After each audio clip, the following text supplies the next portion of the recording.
নবীদের বৈশিষ্ট্য হচ্ছে নবীরা যেখানে মারা যায় ওখানেই কবর দিতে হয়। জানেন এটা? বিষ্ণু ইসলাম মারা গিয়েছিলেন আম্মাজান আয়েশা রাদিয়াল্লাহু তাআলা আনহার ঘরে, ফলে ওখানে বিষ্ণু ইসলামের কবর রয়েছে, ওখানেই কবর। এবং ওই কবর দেওয়ার পরেই ওই কবর দেওয়া ঘরের ভিতরে আম্মাজান আয়েশা যতদিন আয়েশা রাদিয়াল্লাহু তাআলা আনহা যতদিন বেঁচে ছিলেন ওখানেই ছিলেন কবরের পাশে। এরপরে বাবা মারা গেলেন আবু বকর, বিষ্ণু ইসলামের পাশে কবর দেয়া হলো, বাবা আর স্বামীর পাশেই থাকলেন। এরপর ওমরে ফারুক মারা গেলেন, ওনারও কবর দেয়া হলো। কিন্তু এখন তো আর বাবা আর স্বামীর সাথে পর্দা নেই, ওমরে ফারুকের সাথে তো পর্দা আছে। তো তখন তিনি ঘরটা হয়ে গেছে ছোট, 3টা কবরে অনেক জায়গা স্পেস নিয়ে গেছে, এখন অল্প একটু জায়গা পর্দা টাঙিয়ে দিলেন ওমরে ফারুকের সাথে পর্দা হিসেবে ছোট্ট একটা জায়গায়, যতদিন বেঁচে ছিলেন ওখানটাতেই ছিলেন।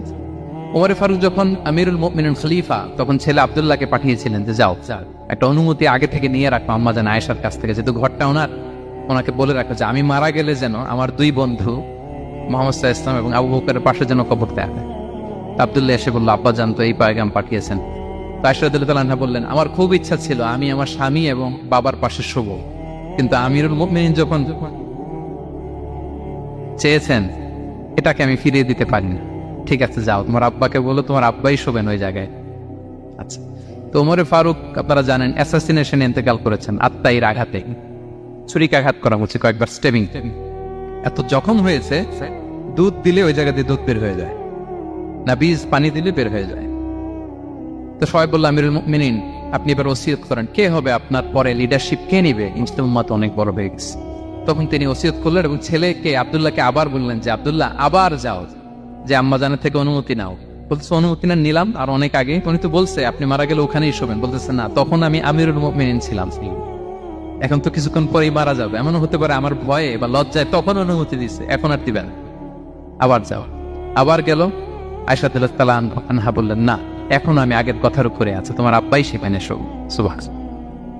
ওমরে ফারুক ওখানে শুলেন, তখন তিনি পর্দা আরম্ভ করলেন আম্মাজান আয়েশা। তাহলে রাসূল সাল্লাল্লাহু আলাইহি ওয়াসাল্লামের কবরটা হচ্ছে আম্মাজান আয়েশা রাদিয়াল্লাহু তাআলা আনহার ঘরের ভেতরেই। আপনারা মসজিদে নববী যারা ভিজিট করেছেন তারা জানেন যে আপনারা যখন কিবলামুখী হয়ে নামাজ পড়েন, বাম দিকে বিষ্ণু সাল্লাল্লাহু আলাইহি ওয়াসাল্লামের কবর, সেখানে রাসূল সাল্লাল্লাহু আলাইহি ওয়াসাল্লামের পাশে আবু বকর এবং ওমরে ফারুক রাদিয়াল্লাহু তাআলা আনহুমা শুয়ে আছেন। রাসূল সাল্লাল্লাহু আলাইহি ওয়াসাল্লামের কবর থেকে মিম্বার পর্যন্ত এই পুরো জায়গাটা রাউদাতুম মিন রিয়াদিল জান্নাহ, দুনিয়ার বুকে জান্নাতের একটা টুকরা। বিষ্ণু সাল্লাল্লাহু আলাইহি ওয়াসাল্লাম ইন্তেকালের আগে ওনাকে অপশন দেয়া হয়েছে, নবী আপনি চাইলে থেকে যেতে পারেন আজীবন, আর চাইলে আমার কাছে চলে আসতে পারেন, এই হ্যাভ অপশন।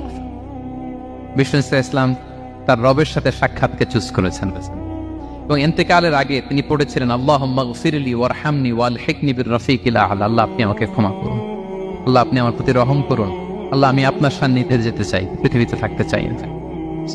অপশন দেওয়া হয়েছে, আপনার অপশন দেওয়া হবে, হ্যাঁ চাইলে আজীবন থাকেন। আমরা অপশন পেলে তো বলতাম আল্লাহ যা হয়েছে এখানেই থাকতে চাই, কি বলেন? বিষ্ণু সাল্লাল্লাহু আলাইহি ওয়াসাল্লাম বলেছেন ইলা রফিকিল আ'লা, আল্লাহ আমি আপনার সান্নিধ্যে যেতে চাই। বিষ্ণু সাল্লাল্লাহু আলাইহি ওয়াসাল্লাম ইন্তেকাল করলেন এবং উম্মার জন্য এটা সবচাইতে বড় ফিতনা এবং পরীক্ষা ছিল, এর চেয়ে বড় কষ্টদায়ক বিষয় ছিল না উম্মার জন্য বিষ্ণু সাল্লাল্লাহু আলাইহি ওয়াসাল্লামের ইন্তেকাল। তিনি যখন ইন্তেকাল করলেন সাহাবারা পাগলের মতো হয়ে গেল। ওমরে ফারুক উনি বিশ্বাসই করে না, মানে আমার নবী মরতে পারে এটা উনি ভাবতেই পারেন। উনি নাঙ্গা তলোয়ার বের করে বলতে আরম্ভ করলেন, যে বলবে মুহাম্মদ মারা গিয়েছে আমি তার গর্দান উড়িয়ে ফেলব। পরিস্থিতি অত্যন্ত ভয়ঙ্কর। আবু বকর রাদিয়াল্লাহু তাআলা আনহু তিনি আয়াত তেলাওয়াত করলেন, ওমা মুহাম্মাদুন ইল্লা রাসূল ক্বাদ খালাত মিন ক্বাবলিহির রুসুল, মুহাম্মদ রাসূল ছাড়া কিছু নন, তার আগে অনেক রাসূল এভাবে চলে গেছে, তিনি যদি মারা যায় বা শহীদ হয় তোমরা কি আবার আগের কুফরিতে ফিরে যাবে? এই আয়াত যখন তেলাওয়াত করলেন ওমরে ফারুক হাঁটু গেড়ে বসলেন। তিনি বললেন, এই আয়াত তো আমি আগেও জানতাম, অনেক তেলাওয়াত করেছি, কিন্তু আমার মনে হলো এই মাত্র আয়াতটা নতুন করে শুনলাম, এই মাত্রই বোধহয় কোরআনের এই আয়াতটা নাজিল হয়েছে। সাকিফায়ে বনু সাঈদার মধ্যে সবাই বসে আবু বকর রাদিয়াল্লাহু তাআলা আনহুকে খলিফা হিসেবে নির্বাচিত করা হলো। বিষ্ণু সাল্লাল্লাহু আলাইহি ওয়াসাল্লামের ইন্তেকাল শেষ, গোসল দেয়া শেষ। আমরা যেমনি মারা গেলে আমাদের জামা খুলে অন্য একটা জামা পরিয়ে গোসল দেয়া হয়, বিষ্ণু সাল্লাল্লাহু আলাইহি ওয়াসাল্লামের ক্ষেত্রে এটা হয়নি, ওনার গায়ের জামা খোলা হয়নি, যে জামাটা ছিল ওই জামাটার উপরে গোসল দেয়া হয়েছে, ওনার ইউনিকনেস। এবং বিষ্ণু সাল্লাল্লাহু আলাইহি ওয়াসাল্লামের জানাজার নামাজে কেউ ইমামতি করেনি। কে হবেন ইমাম? উনিই তো ইমাম, গোটা বিশ্বের ইমাম, ঠিক কিনা বলেন? কে হবে ওনার জানাজার ইমাম? কেউ না।